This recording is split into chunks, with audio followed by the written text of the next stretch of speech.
lack of food. Lack of food is hunger, right? Hunger, we refer to two things. First,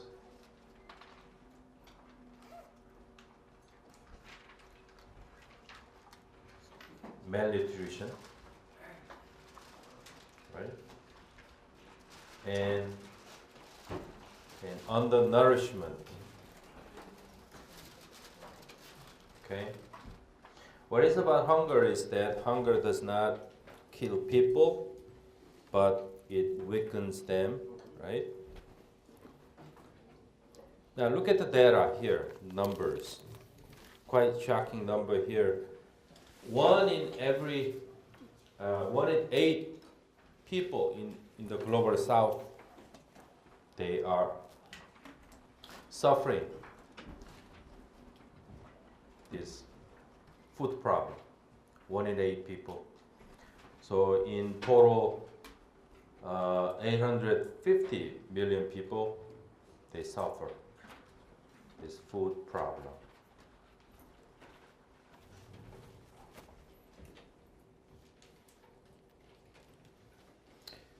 Table 12.1, it shows where people are suffering. It shows how many people are hungry.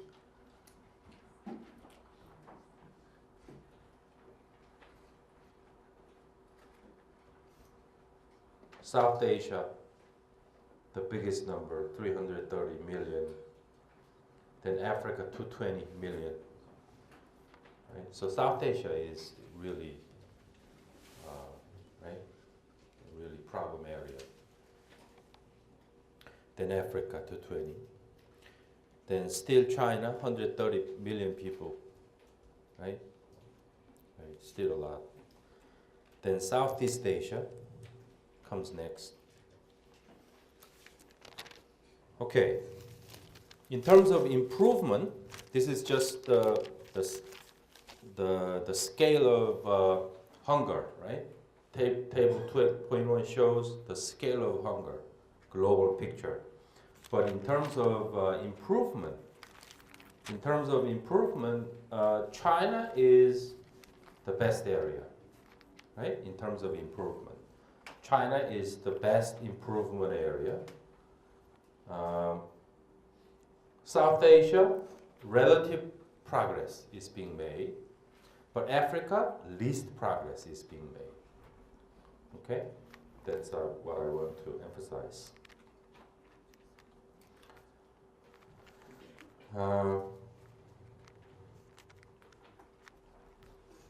And in addition to hunger problem here, particularly underweight children problem. That's another problem, related problem.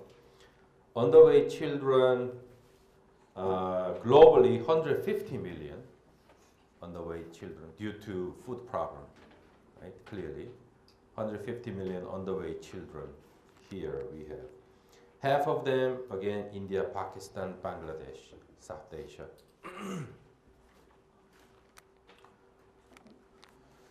Now, so the next issue we have to discuss is that the root cause of this poverty, and particularly as part of poverty, we particularly talk about food security problem here, right? Food problem, right? Then particularly child malnutrition problem. Then what's the root cause of this poverty, and particularly food problem, hunger? What's the root cause? That's what is discussed in the next several pages, which is quite important. The root cause of this food problem, hunger problem, is a transition from so-called subsistence farming to commercial agriculture. That's the root cause.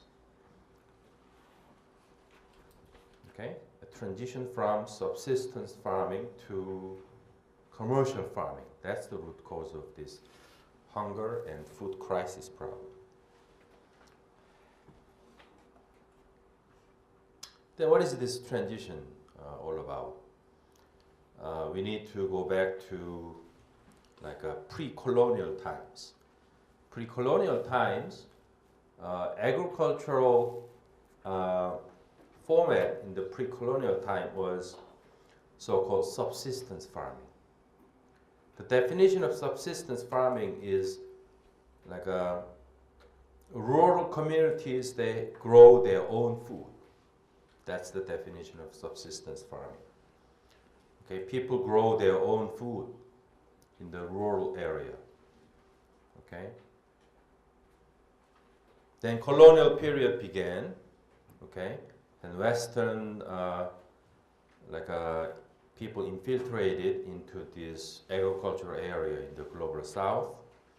Then they disrupted this subsistence agricultural system. Okay.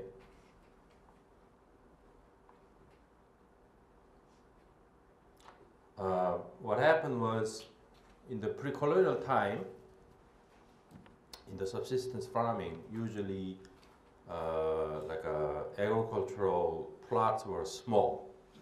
Okay, these small plots, after commercial plantation came in, merged into big plantations under the control of wealthy landlords and big Western companies.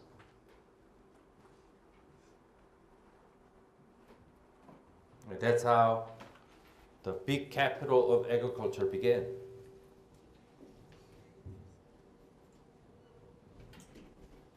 And agricultural system in the global South integrated into global agricultural trading system.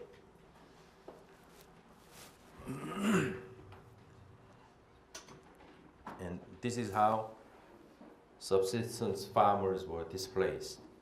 Okay, subsistence farmers, they began to lose their land.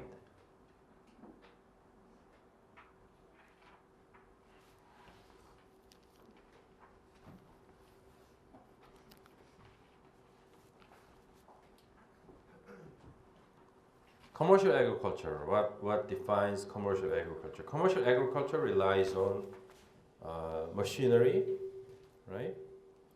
And artificial fertilizers, right? And commercial fuels. Right? It's like a factory rather than farming. Okay. Then former farmers became just laborers in these big farms, right? And type of crops produced from these big plantations called cash crops. Cash crops. These cash crops are agricultural goods produced for, is it produced for local consumption or produced for exports to the global market? Cash crops, not for domestic consumption. It's for exports to the global market. So what this means is that however good, cash crops are produced locally, local people can eat it. Okay, good things, separated for exports. Okay, so in the extreme situation, local people starve. Okay, even in good times, local people can starve, and much left for exports. That's the extreme situation.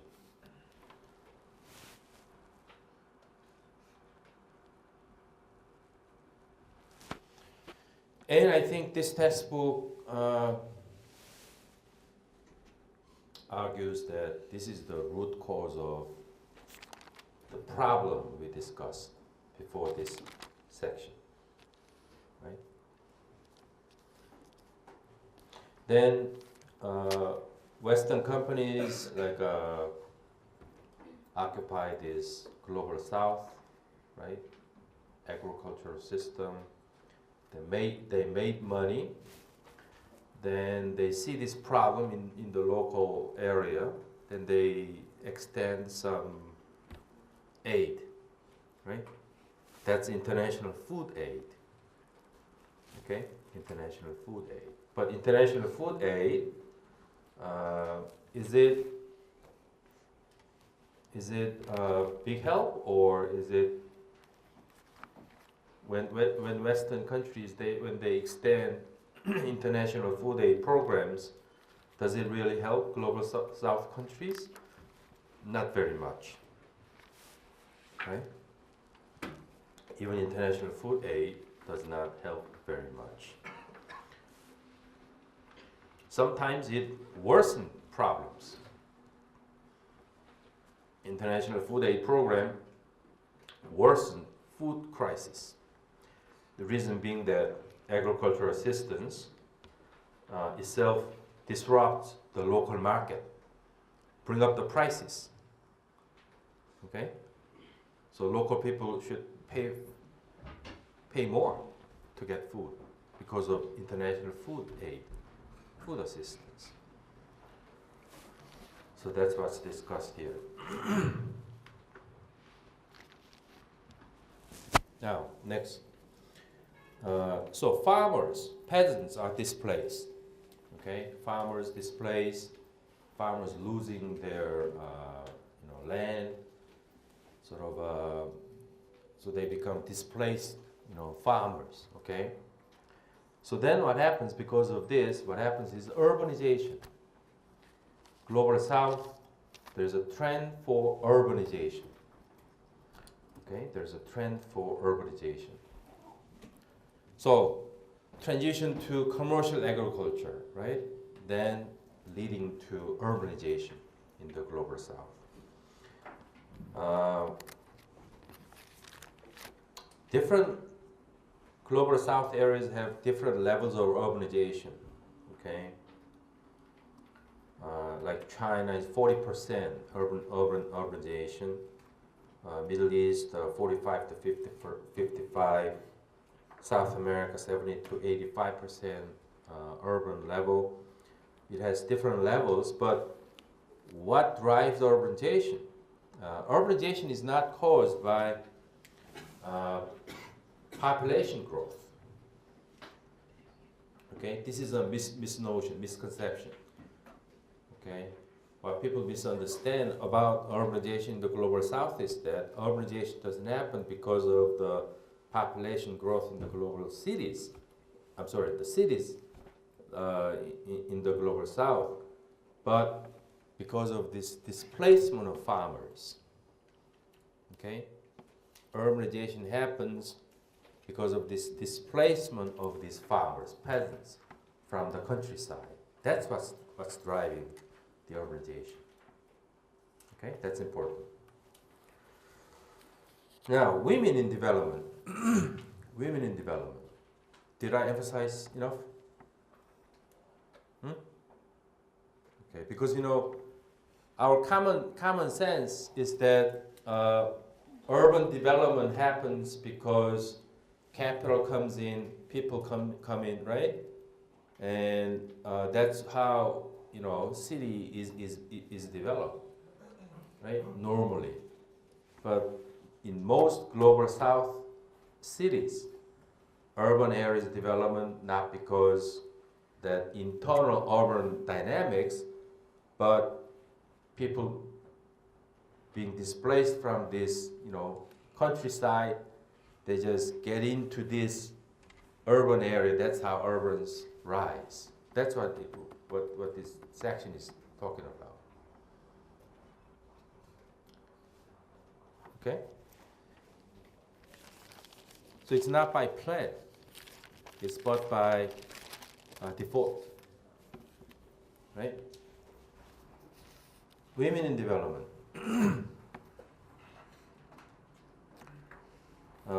Again, poverty, food crisis, then the disruption of the countryside. These are all characteristics of Global South. And another aspect of Global South today is like a poverty, particularly for women. That's another problem. Poverty, particularly for women.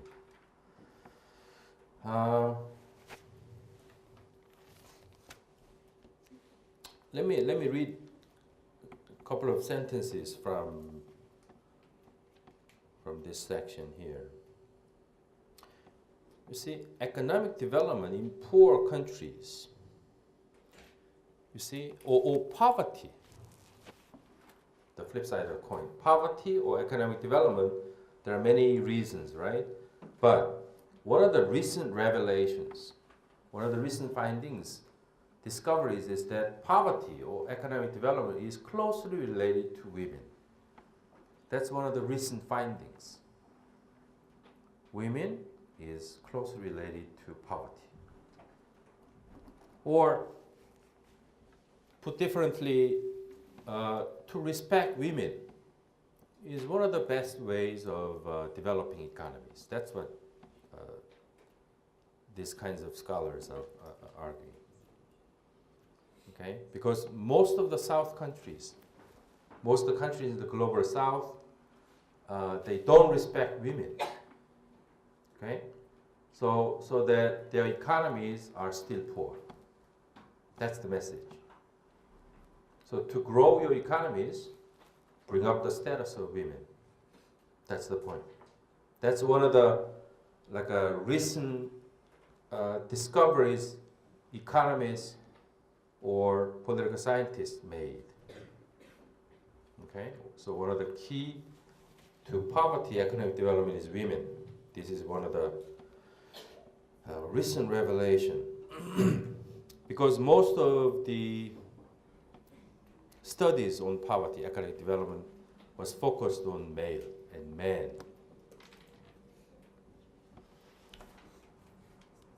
Why women are key to poverty or economic development? Because women are key to improving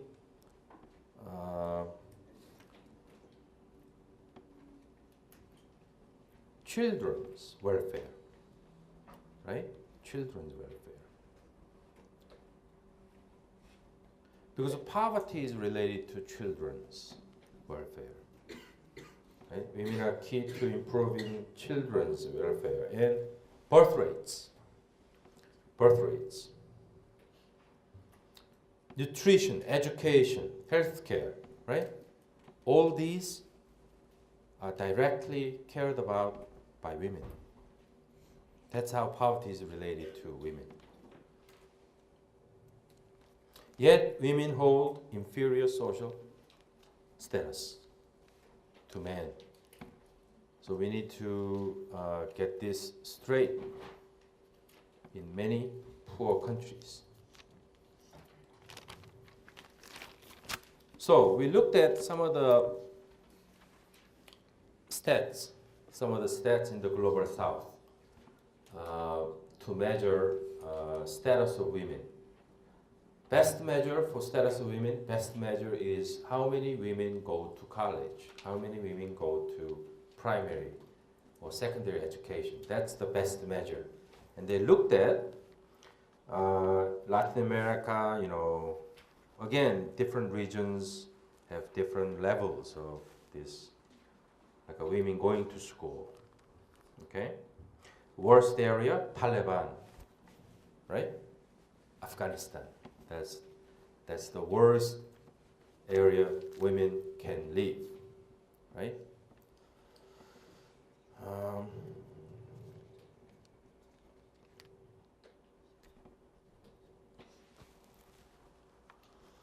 University level, this is an interesting figure. At the university level, China, only 30% of students in China only go to college. Okay, 30%. Middle East, same, 30%. South Asia, 20%. South Asia, 20%. Africa, 20%. But Latin America, 45%, a little bit higher. Korea, do you know Korean number? Women at the university, I think must be very high, right? And like one of the catchwords in Korea is that if you go to like a government entrance exam, major difficult government exams, women, their number is staggeringly high these days in Korea, which shows that the status of women are being highly taken these days in Korea.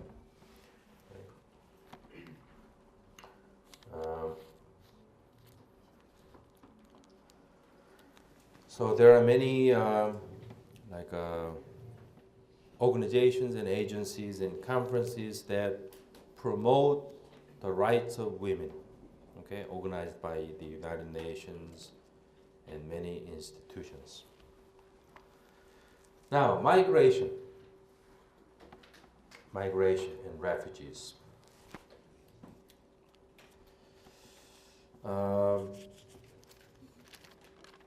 This poverty problem and displacement of farmers and urbanization, poor people flood into urban areas in many countries in the global south. So that ultimately I think this affects South-North relations. Okay, poverty, hunger, food crisis in the global south, and extreme urbanization in the global south finally, ultimately affects the North countries. Okay, the way poverty in the global south affects the North, global North, the way it affects global North directly is migration or refugees. Okay, that's where global South and North meet directly. Global North, I think they care about poverty in the global South, right? They can't sleep well, right? When people in the global South, when they suffer, people in the global North, they can't sleep well, right? But they are affected more directly because of this migration and refugees problem. More directly, okay?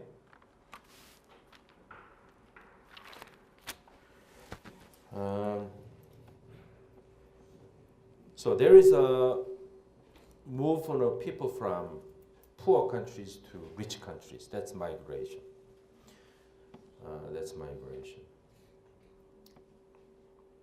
They cross borders, right? As I explained, many cross borders from Mexico to the United States, right? But due to climate change, when America suffers a lot because of climate change, America might cross borders from the US to Mexico, right? That was I think featured in one of the movies, Hollywood movies, right, several years ago. The day after there was the movie, where a lot of Americans, right, crossing borders, right, flooding the Mexican area. It might happen someday, right? Might happen. But still today, I think people move from the south to the north in the form of migration and refugees.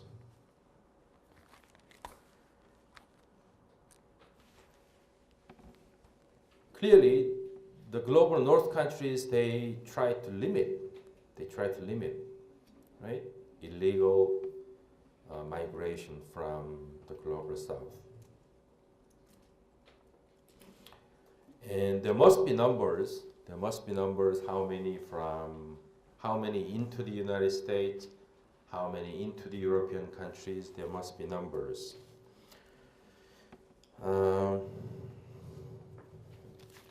Do we have numbers? Oh yeah, we have numbers. Figure 12.2. 12.2.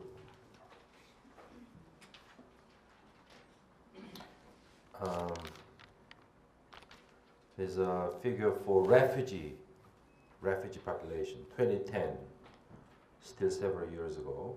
This is the number of refugee populations in the Middle East and Asia, 12 million, Palestinian area, 4 million, Africa, 10 million, Latin America, 4 million, Europe, 3 million. In Europe, refugees, a lot in Germany, right? Outstanding numbers in Germany, because probably Germany is very open to these refugees and migrations. Right? Refugee migration different two categories. But this is only about refugees, and most of these refugees in Europe, they are hosted by Germany, refugees, right?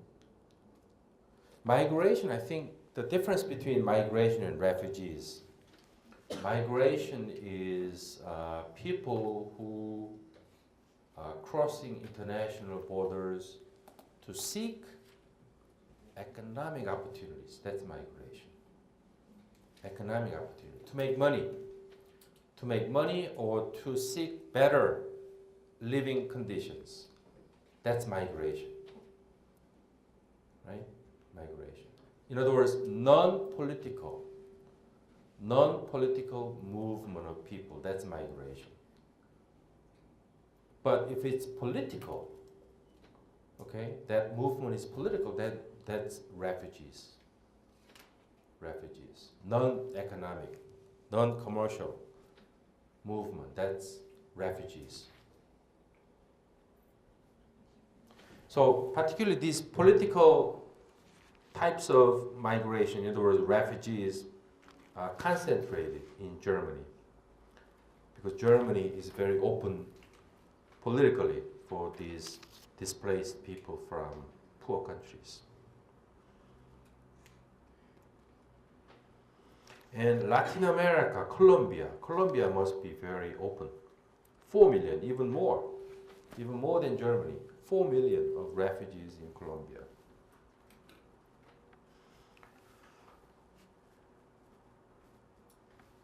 So globally, I think refugee population 33 million. Refugee population 33 million.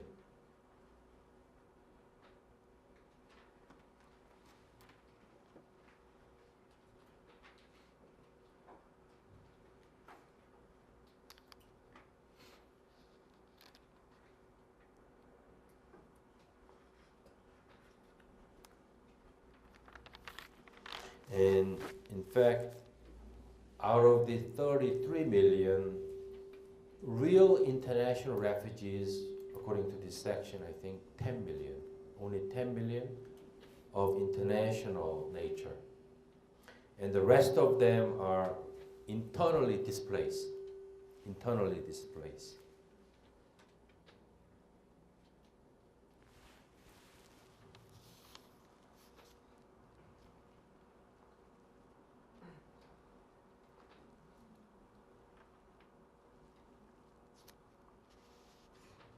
In fact, it's not always easy to distinguish a refugee, right, fleeing a war or political oppression, right, and those who seek better, right, living conditions or economic opportunity. It's not always easy to distinguish.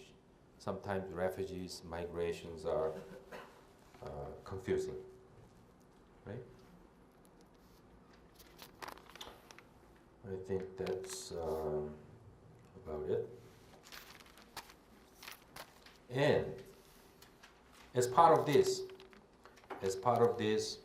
more and more people from countries in the global south, poor countries, relocate in the global north, either in the form of migration or immigration or in the form of refugees.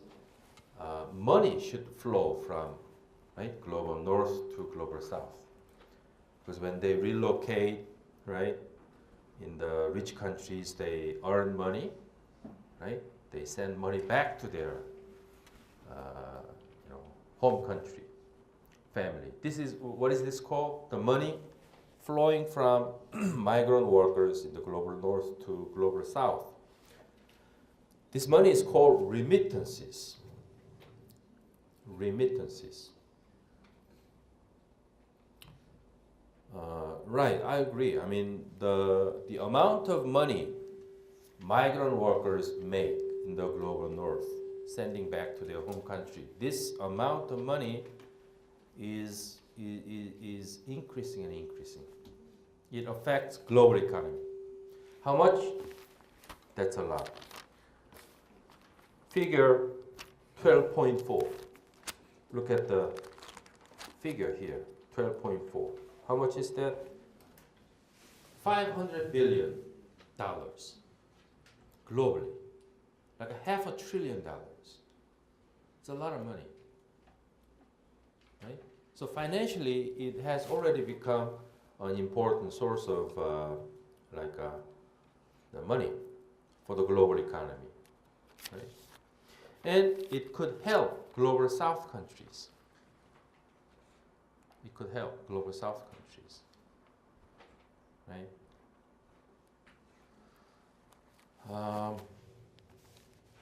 It differs from country to country. Like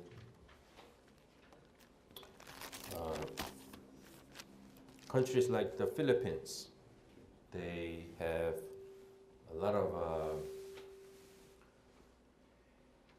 people who are working overseas as a migrant worker. Even in here, we have a lot of Filipinos working, right? In Korean families, they make money, send it back to their home country.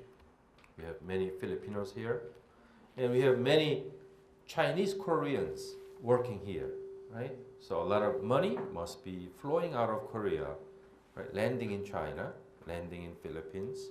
That's remittances, and that will help the Philippines economy, right? Free of corruption, free of government, right? That directly helps families. It helps really poor families. It's an important kind of money. Okay, it's an important kind of money, but it's still outside the official figures because we don't know clearly how much money is made, how much money is flowing. It's a little bit outside the official domain, right? But we guess, globally, $500 billion, right? $500 billion. There are downsides to remittances. There are downsides. The downside is that this kind of money is very vulnerable to economic downturns in wealthy countries. Right? This is one of the downsides. These remittance levels are very vulnerable to economic downturns in wealthy countries. Another downside is remittances continue the cycle of dependency of poor countries. This is another problem with remittances. If you keep on relying on these, right, remittances, the local economy doesn't grow because you depend on that money, right? And the third downside is that should wealthy countries close their borders or policy, right, that money stops. And this would create hardships.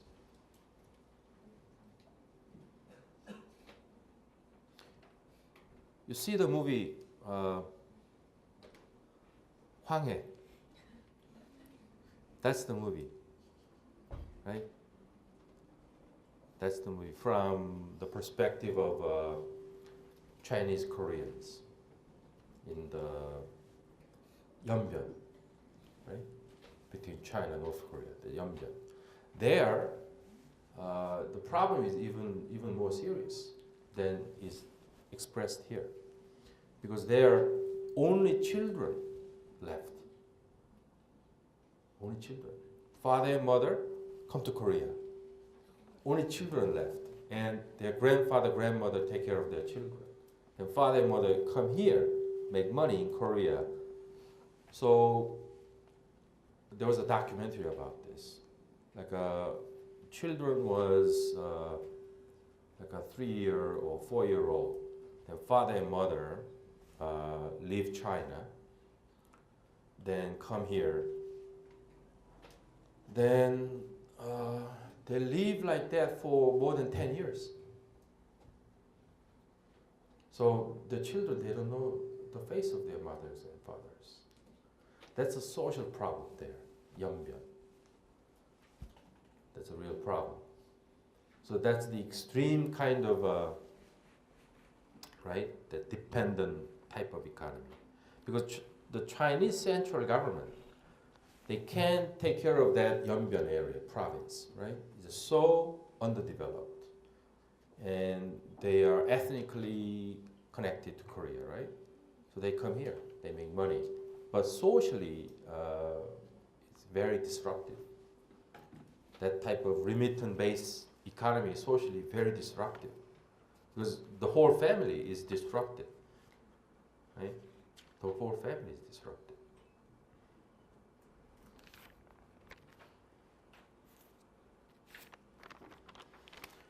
Sometimes these people come here, they make money, and then go back, they become a millionaire sometimes. There's several cases. But they lost right, the memory. Right? It's a big loss, but I don't know, I mean, it's a trade, right? Family, money. If you earn money here, bring it back, use it in Yeonbyeon, that's a lot of money, right? There's a huge gap in living standards. So watch the movie Hwanghae, right? Trafficking. In addition to migration, there's another problem here. In addition to migration, refugees, we have another type of movement of people called trafficking. Trafficking. Right, trafficking. We have a number here.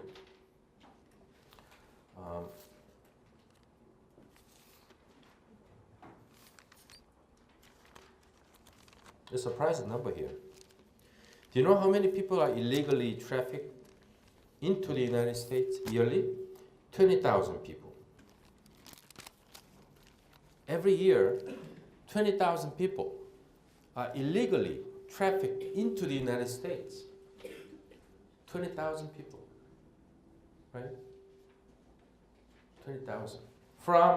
Mainly from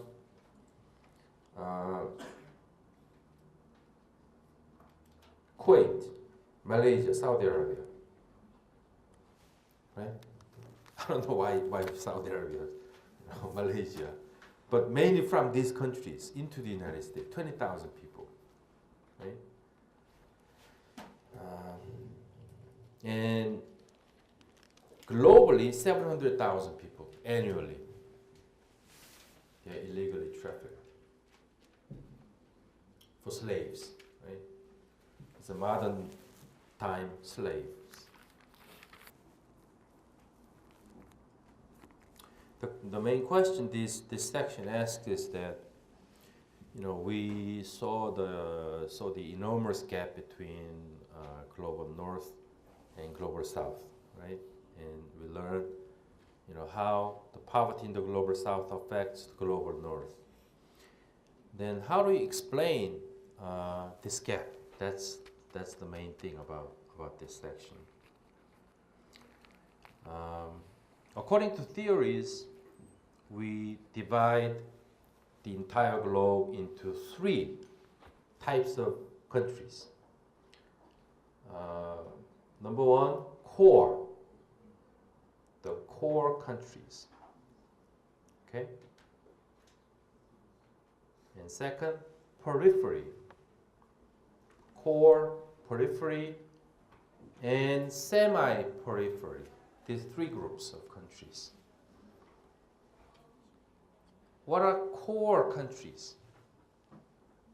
Core countries, rich, manufacturing, capital-based. Those are core countries. Core countries. So-called the global north. Okay? Global north is the core countries, according to this world system theory. World system theory. Global north is the core countries. The core countries are manufacturing-based countries. Okay? And capital-based countries.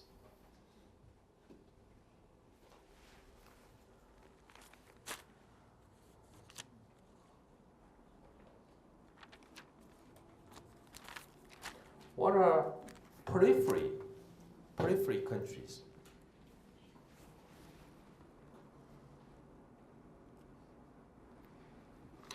Periphery countries are primarily raw material exporters. Raw material exporters. That's periphery countries. Okay, so most important two groups: core, periphery. Okay, core, periphery. Core countries, they purchase raw materials from the periphery countries. Okay, purchase raw materials.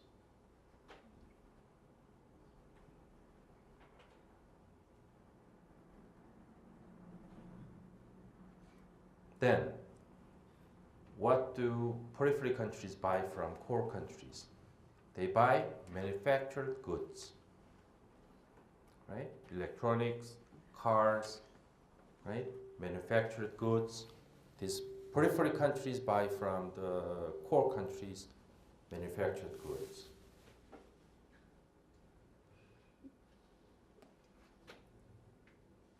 So who are in the periphery group? Africa. Okay, who are in the periphery group? Africa, the Middle East, and Latin America. These three groups are raw material bases, right? Isn't it ideal? This is comparative advantage. This is comparative advantage, right? They specialize in, right, what they do better than others. Then exchange, right? This is comparative advantage. But go to page 443. Page 443. Above imperialism. The paragraph above imperialism. Let me read this. Having exportable natural resources would seem a big plus for an economy.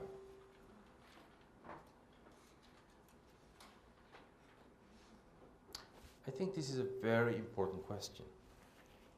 Core-periphery relations. This shows how the global economy has developed so far. Right? Core countries is a mutually beneficial relationship. Core countries cannot develop without raw materials. Periphery countries cannot develop without manufactured goods or money from the core countries, right? But what it means for these periphery countries, if you export natural resources, it's a big plus for an economy. But what do they say? But in fact, the problems of basing economic growth on resource exports. What is this problem called? The resource curse. Remember this, the resource curse problem. There is a resource curse problem. In other words, if you export raw materials, I'm talking about periphery countries. If you export raw materials, it's a big plus. It's a quick money. It's a big help. Okay, in the short term, but in the longer term, if you don't make the most of it, or if you plan for longer term, your economy will fall because of the resource curse problem.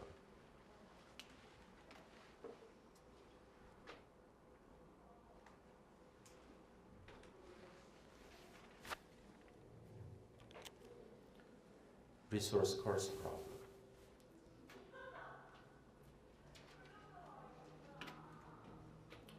It's kind of saying that the global north benefits more in this relationship.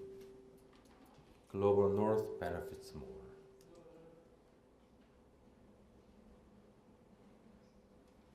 Global south, periphery countries, you can earn money by exporting raw materials in the short term, but in the longer term, if you rely too much on resource exports, you can't grow forever. Okay? So you have to make a shift to manufacturing-based economy at some point. From raw material exports to manufacturing economy, you need to make a transition. But in many cases, it's difficult. It's difficult.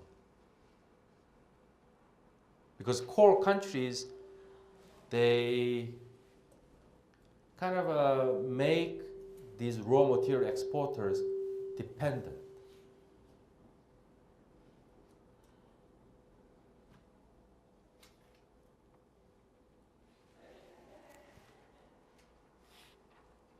So resource curse is an important terminology.